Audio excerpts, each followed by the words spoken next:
আমার থেকে দরজার সামনে এই ধরনের ফুল গাছ থাকলে খুবই ভালো লাগে।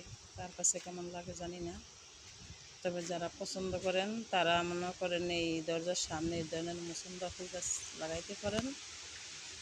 আসলে কি, মন খারাপ হইলে যখন ফুলের গাছের দিকে তাকাই তখন মনে হয় যে মনটা খুব ভালো হয়ে যায়, টেনশন দূর হইয়া মনটা ভালো লাগে ফুল গাছের দিকে তাকায় থাকলে। কার কেমন লাগে আমি জানি না, তবে আমার কেউ বকা দিয়েন না, আমার যা ভালো লাগে আমি তাই বললাম।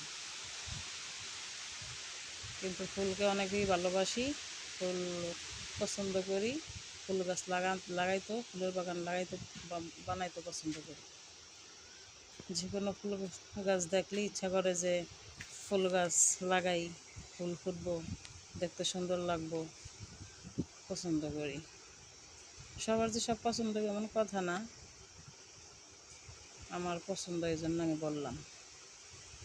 আপনারা যারা যারা ফুল পছন্দ করেন তারা যদি মনে চায় লাইক কমেন্ট শেয়ার করবেন।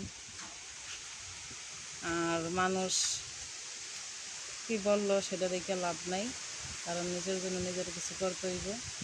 এটাই টেনশন করি, সবাই নিজের জন্য নিজে কিছু করার চেষ্টা করবেন, নিজের যা ভালো লাগে তা করার চেষ্টা করবেন। কারণ ফল এবং ফুল দুটোটাই পছন্দ করি, ভালোবাসি। এই যে করমজা গাছে কত সুন্দর করমজা ধরছে দেখছেন, খাইতেও ভালো লাগে, কিন্তু টক। কিন্তু এই করমজা খাইলে নাকি অনেক রোগের উপকার, এই জন্য বিশেষ করে লাগানো, নিজেও খাই, সবাই খায়।